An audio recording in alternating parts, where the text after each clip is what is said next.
मेरी पत्नी मुझसे 10 साल बड़ी थी और सुंदर नहीं थी। मैं उसे पसंद नहीं करता था। तभी अचानक मेरी पत्नी मुझसे रोज मछली मंगवाने लगी और वो उसे बनाती भी नहीं थी।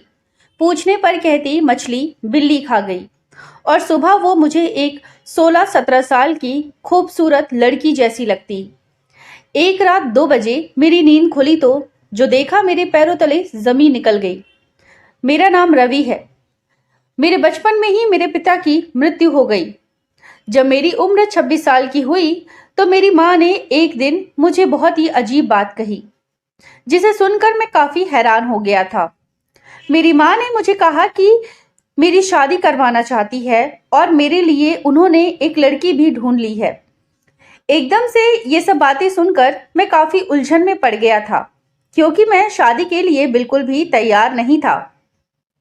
मैंने अपनी माँ को हिचकिचाते हुए मना कर दिया और कहा कि मुझे कुछ वक्त चाहिए। माँ पहले तो थोड़ा नाराज सी हो गई, मगर फिर माँ ने मेरी बात मान ली। मैं बहुत हैरान था कि मम्मी ने मुझे लड़की के बारे में बताया भी नहीं और सिर्फ यही कहा था कि लड़की जो भी है तो मैं पसंद आएगी। मैं सारा दिन उसी बारे में सोचता रहता। रात को मैं अपने कमरे में लेटा हुआ था कि मेरी छोटी बहन भागती हुई अंदर आई। उसकी सांस फूली हुई थी। उसकी यह हालत देखकर मैं घबरा गया और पूछा कि छोटी क्या हुआ। उसने जो खबर मुझे सुनाई, ये सुनकर मेरी तो जैसे रूह कांप गई हो। मेरी छोटी बहन ने बताया कि माँ की तबीयत एकदम से खराब हो गई है। मैं डर गया और भागकर उसके साथ माँ के कमरे में गया तो माँ वहां जमीन पर बेहोश पड़ी थी। ये देखकर मेरे पैरों तले से जमीन निकल गई। मैं माँ पुकारते हुए माँ को झकझोरता रहा। माँ चुप रही, मगर मेरी बहन ने जल्दी से एम्बुलेंस को कॉल किया और थोड़ी देर में ही एम्बुलेंस आ गई। मैं और बड़ी बहन मम्मी को लेकर अस्पताल चले गए। डॉक्टर ने मेरी माँ का चेकअप किया और बताया कि मेरी माँ को दिल का दौरा पड़ा है। सुबह मेरी माँ की तबीयत थोड़ी बहुत अच्छी हुई। डॉक्टर ने हमें कहा कि हम माँ को परेशानी या टेंशन नहीं देंगे, क्योंकि उनको फिर से दिल का दौरा पड़ सकता है। हम सब माँ की सेवा करने लगे।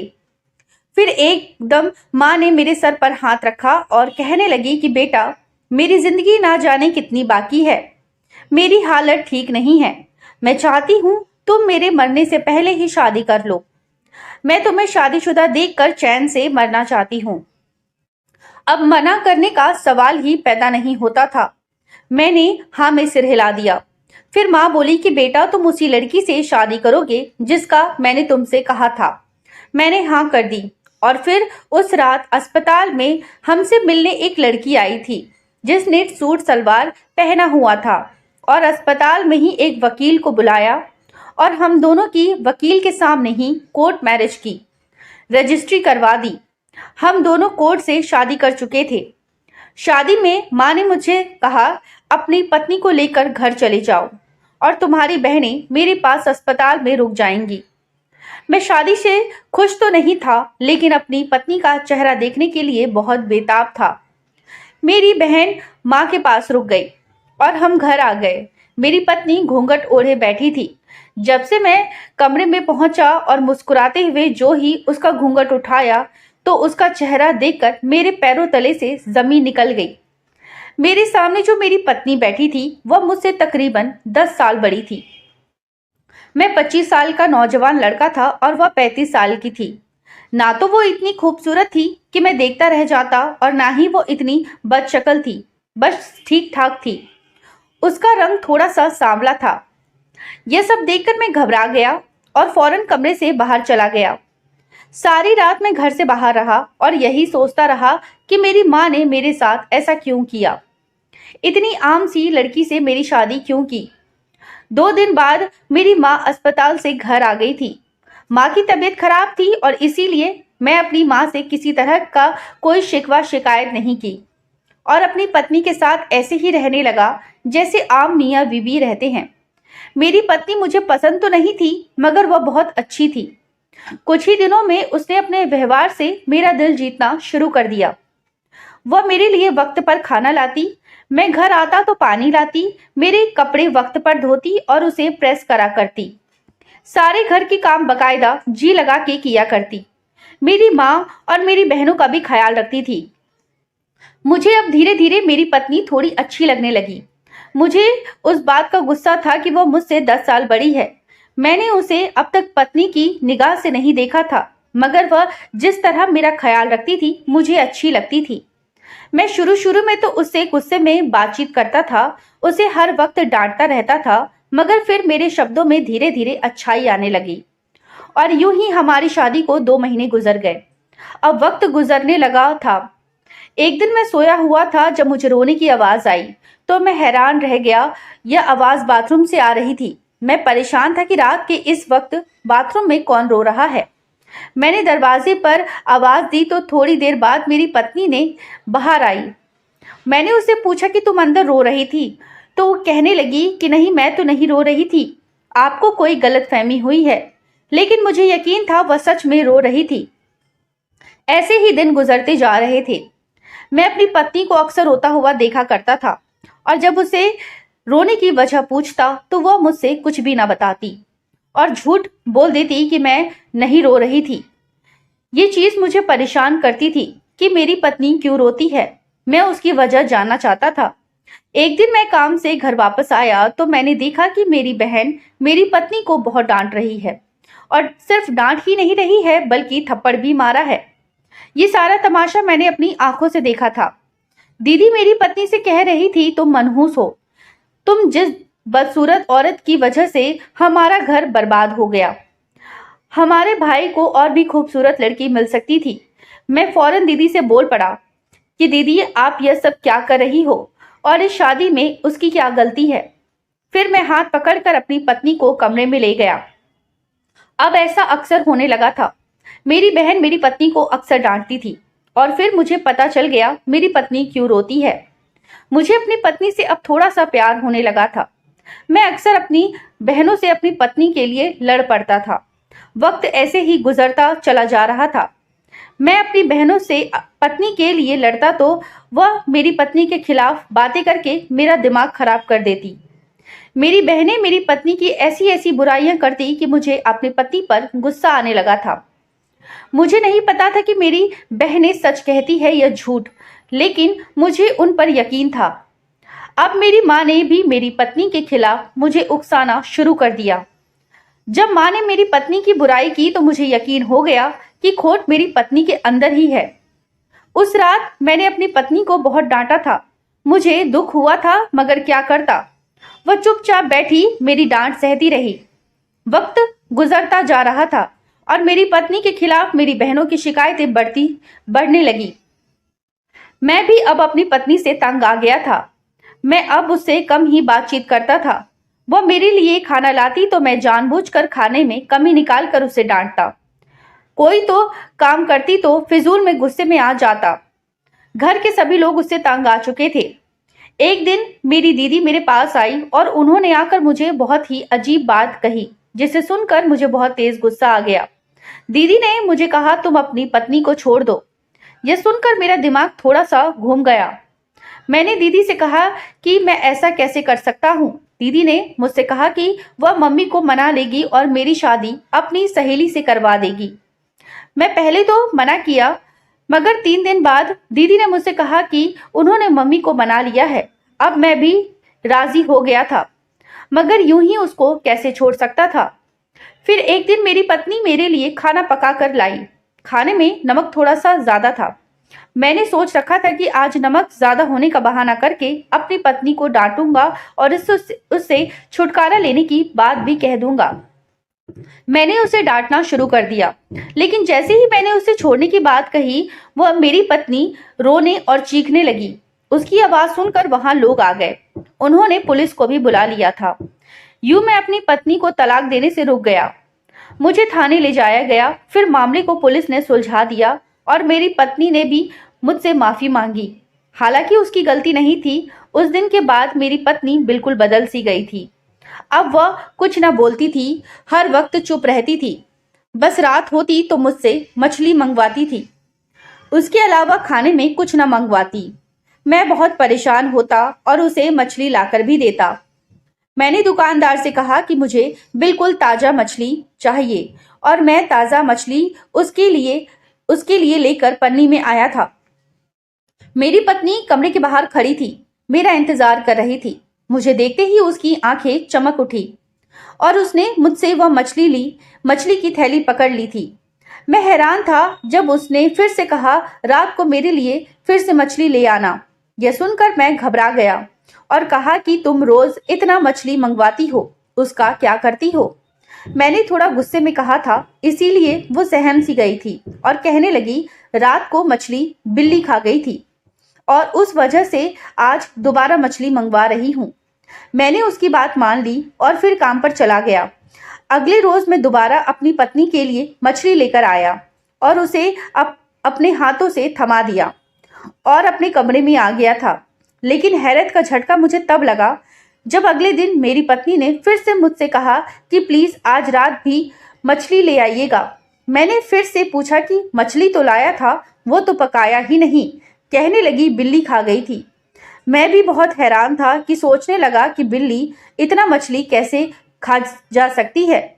जितना मछली मैं लाया था उतना तो एक इंसान भी सारी रात खाता रहे तो खा ना सके, फिर बिल्ली ने कैसे खा लिया? यह बात मुझे परेशान करने लगी। मैं जानना चाहता था कि मछली कहाँ जाता है। 2 से 3 बार मैंने यह बात अपनी पत्नी से पूछी, मगर उसने हमेशा यही बात कही कि बिल्ली मछली खा गई। इस बात को अब काफी दिन गुजर गया था और मैं लगातार रोज अपनी पत्नी को मछली लाकर देता और वह मछली गायब हो जाती। मेरी माँ और बहनें इस बात का गुस्सा करने लगी थी कि तुम्हारी पत्नी उस मछली का क्या करती है।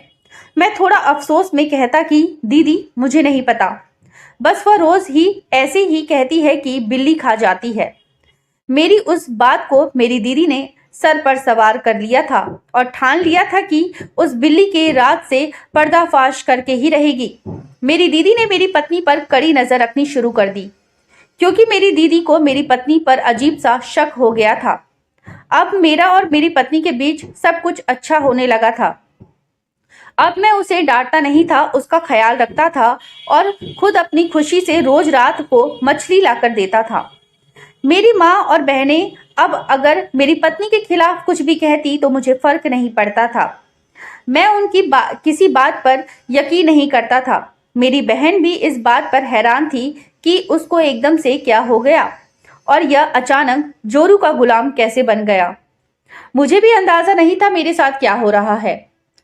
मुझे अब अपनी पत्नी से थोड़ा सा लगाव हो गया था। उसके साथ रहना, वक्त गुजारना मुझे अच्छा लगने लगा था। ऐसे ही 1 और महीना बीत गया। मेरी पत्नी के बारे में मेरा नजरिया अब बदलने लगा था।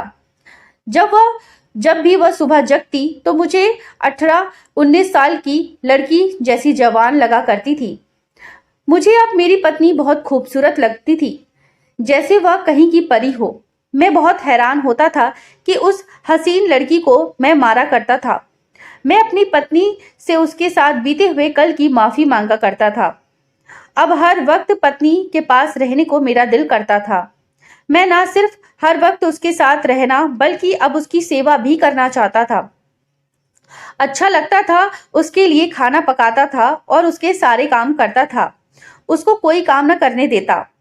मेरी बहन और माँ उस सब से बहुत गुस्से में आती और मुझे खरी खोटी सुनाती रहती।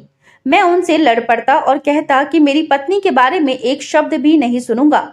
मेरी माँ मुझे मेरे बचपन का वास्ता देती और कहती कि उस वक्त को याद करो जब तुम्हारा बाप तुम चारों बहन भाइयों को इस दुनिया में अकेला छोड़कर चला गया था।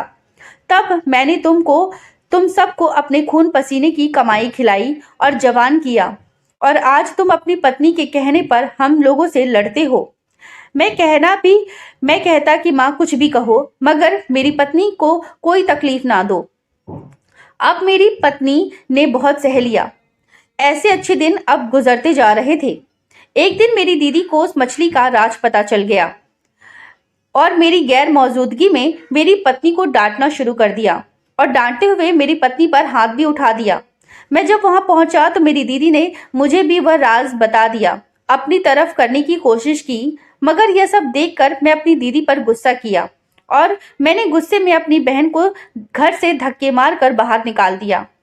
दीदी चीखती रही और चिल्लाती रही, मगर मैंने दीदी की एक नहीं सुनी। मेरी छोटी बहन और माँ भी मुझे रोकती रही, मगर मैंने कहा कि तुम में से किसी को जाना है तो चले जाओ। मेरी माँ पहले ही बीमार थी, उस सब को देखकर बिस्तर को लग गई। मेरी छोटी बहन चुप करके अब सारा दिन काम किया करती थी, किसी से कोई बात न करती थी। माँ तो अधमरी होकर चारपाई पर पड़ी रहती और मैं अपनी पत्नी की सेवा में बिजी रहता, सारा दिन उसका ख्याल रखता, रात को उसके लिए मछली लेकर आता। मैं थोड़ा हैरान होता कि रोज रात को बिल्ली मछली कैसे खा लेती है, मगर फिर ना जाने यह बात खुद ब खुद मेरे दिमाग से निकल जाती। अब मुझे दिन हो या रात हो उससे कोई फर्क नहीं पड़ता था, मुझे सिर्फ अपनी पत्नी से फर्क पड़ता था। मैं हर वक्त उसके साथ रहना चाहता था, उसके साथ के सिवा मुझे इस दुनिया में कुछ भी पसंद नहीं था। मेरे साथ एक अजीब घटना हुई। मेरा एक दोस्त था जिसे जादू टोना और इन सब का बहुत ज्यादा ज्ञान था, क्योंकि उस पर एक बाबा का आशीर्वाद था। उससे मिलकर मैं बहुत खुश हुआ और उसकी बातों में इतना व्यस्त हो गया। फिर मुझे वह अपने बाबा जी के पास ले गया। उनसे मिलकर मैं भी बहुत खुश हुआ। मुझे महसूस हुआ कि अब मेरे दिल में अपनी बीवी से मिलने का थोड़ा सा जज्बा कम हो गया है। उस रात मैंने दुकान पर खूब देर तक काम किया था, नहीं तो मैं रोज शाम होते ही जल्दी से घर आ जाता था। आज भी जब मैं घर पहुंचा तो मेरी पत्नी हमेशा की तरह मेरा इंतजार कर रही थी। मैंने मछली का थैला उसे पकड़ाया और आराम करने अपने कमरे में चला गया। आज मुझे नींद भी नहीं आ रही थी, बल्कि उस बात का एहसास हो रहा था कि अपनी माँ और बहनों के साथ मैंने कैसा सुलूक किया। यही सब सोचते हुए मैं आंखें बंद किए लेटा रहा। फिर एक अजीब घटना हुई थी। मेरी पत्नी आधी रात के वक्त बिस्तर से उठी और मुझे गौर से देखा। जब उसे यकीन हो गया कि मैं सो रहा हूं तो वह बिस्तर से उठी और कमरे से बाहर चली गई। मैं भी हैरान था कि मेरी पत्नी कहाँ जा रही है। मैं भी बिस्तर से उठा और उसके पीछे चलने लगा। वह कमरे से निकली और फिर रसोई में चली गई। मैं धीरे धीरे कदम उठाता हुआ उसके पीछे चला जा रहा था। वह रसोई में गई और दरवाजा अंदर से बंद कर लिया। मैं बाहर खड़ा हुआ और छुप छुप कर अंदर देखने लग गया। जब मैंने अंदर का मंजर देखा तो मेरे पैरों तले से जमीन निकल गई। अंदर मेरी पत्नी ने दियों का चारों तरफ से एक गोला बना रखा था और उसके बीच में बैठकर अजीब से मंत्र पढ़ रही थी, और साथ ही साथ वह मछली जलाते हुए जा रही थी और इतनी तेज रफ्तार से झूमते हुए मछली पर कुछ पढ़ रही थी कि एक आम इंसान उसके बारे में सोच भी नहीं सकता। मुझे यह सब देखकर घबराहट महसूस हो रही थी, मुझे डर लग रहा था। मैं जल्दी से वहां से चला गया और अपने कमरे में जाकर सो गया। सुबह उठा तो उठकर पूजा करने मंदिर चला गया और माता के सामने अपना सर झुकाकर अपनी गलतियों की माफी मांगने लगा और विनती करने लगा कि भगवान मेरी मदद कर। फिर से मैं अपने दोस्त के पास गया और उसे सारी बात उसको सुनाई, और मेरे दोस्त ने मुझसे एक एक बात पूछी और फिर जो बात उसने मुझे बताई सुनकर मेरे पैरों तले से जमीन निकल गई। मेरे दोस्त ने मुझे बताया कि मेरी पत्नी काला जादू करती है, किसी और पर नहीं, वह मुझ पर करती है। यह सुनकर मेरी जान निकल गई। मैंने अपने दोस्त से पूछा कि उन्हें यकीन है ना, तो उसने कहा मुझे पूरा यकीन है। तुम्हारी पत्नी तुम पर ही काला जादू करती है और तुम्हें अपना बनाना चाहती है। इस काले जादू की वजह से तुम हमेशा अपने पत्नी के बारे में सोचते रहते हो और अपनी माँ और बहन के साथ बुरा सलूक करते हो। यह सब सुनकर मुझे एहसास होने लगा कि 1 साल से जो कुछ मैं कर रहा हूँ वह सब मेरी पत्नी के उस काले जादू की वजह से हो रहा था। मैंने सारी बात अपने दोस्त को बताई तो उसने मुझे एक पानी का बोतल दिया और कहा कि यह पानी तुम रोज पिया करो। यह मुझे मेरे बाबा जी ने दिया था। इसको पीने से तुम पर किसी भी काले जादू का असर नहीं होगा। उसके अलावा उसने कहा कि तुम पूजा पाठ भी किया करो। मैं उसकी बात सुनकर काफी हैरान था।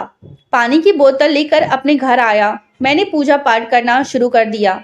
अब मैं पहले सा महसूस कर रहा था कि उसके जादू का असर मेरे ऊपर कुछ कम हो गया था। अब मैं रोज रात को उसका पीछा करता और किचन में जाकर देखता कि वह क्या करती है। उसने काला जादू भी बढ़ा दी थी, मगर मेरे ऊपर उसका असर थोड़ा कम हो रहा था। एक दिन मैं अपनी माँ के कमरे में गया जो बेहद बुखार में थी और माँ से बात करने की कोशिश की। मेरी छोटी बहन ने मुझे माँ से बात करने से रोक दिया। मैं मिन्नती कर रहा था तो मेरी माँ ने हाथ का इशारा किया और कहा कि बात करो। मैंने अपनी माँ को सारी बात बताई और कहा कि मम्मी मुझे माफ कर दे। मेरी माँ ने कहा कि बेटा काश मैं तुम्हारी माँ ना होती तो तुम्हें कभी माफ ना करती, लेकिन मैं तुमसे नाराज नहीं हूँ।